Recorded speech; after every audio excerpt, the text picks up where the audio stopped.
Welcome to Leading Organizations That Matter, a podcast about leadership and how we find impact, meaning, and joy in our work. I'm Ray Spadoni, and today's topic is you have to have a system. I learned early on in my career, and actually probably before that when I was in school, that a major determinant of success is the system.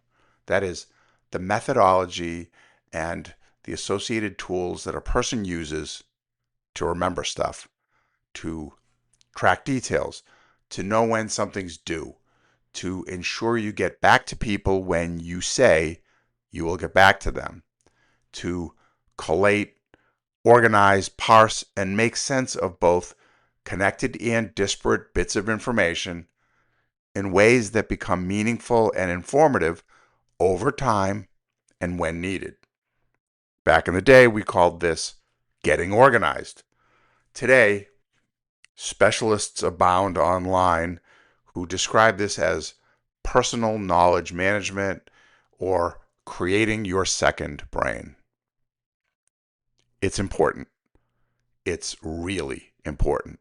But before you roll your eyes and declare that this is trivial statement of the obvious, I'll add that even after all these years, I still encounter many professional executives and managers who do not have a system.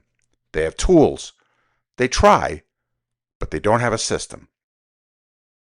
A system is something that you're committed to using religiously. This takes discipline and clarity of thought.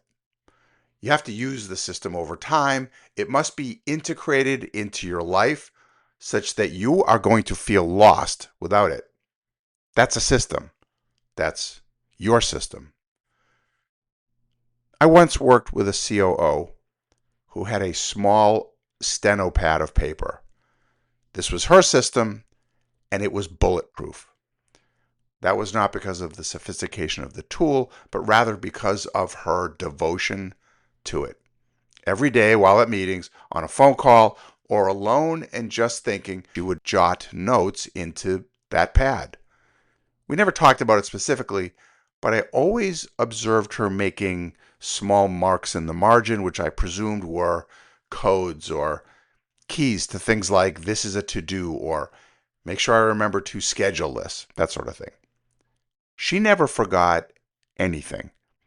When we met and she told me that at our next meeting she would have X, Y, and Z, I knew that I'd be staring into the face of X, Y, and Z at our next meeting. Bulletproof. I've also worked with people who had the latest computer-based apps. These synchronized across their computers, iPads, and Apple Watches. More often than not, though, these individuals, who are now probably all googly-eyed about AI, were enamored by the tools themselves, even swapping them out whenever anything new arrived on the scene. Sometimes these individuals succeeded, sometimes they didn't.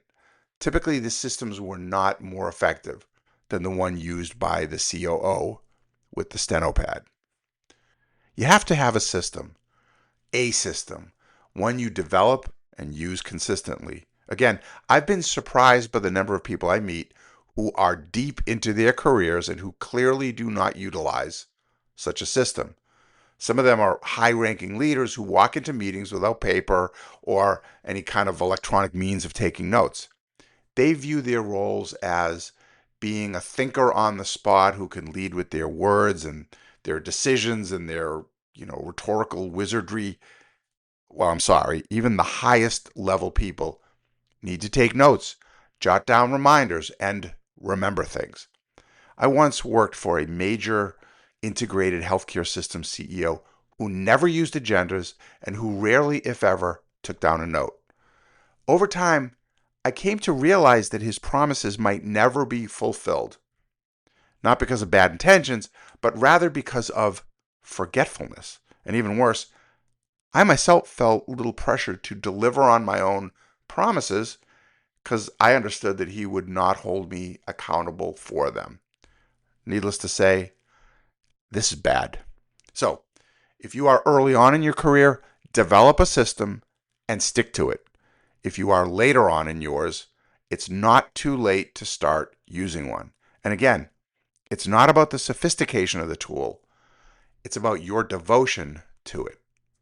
Thanks for listening. Leaving a positive review and letting others know about this podcast will help a great deal. My mission is to help empower organizations that matter by supporting those who lead them. I offer coaching, mentoring, and consulting services. You can learn more about me and my work at raysbedoni.com.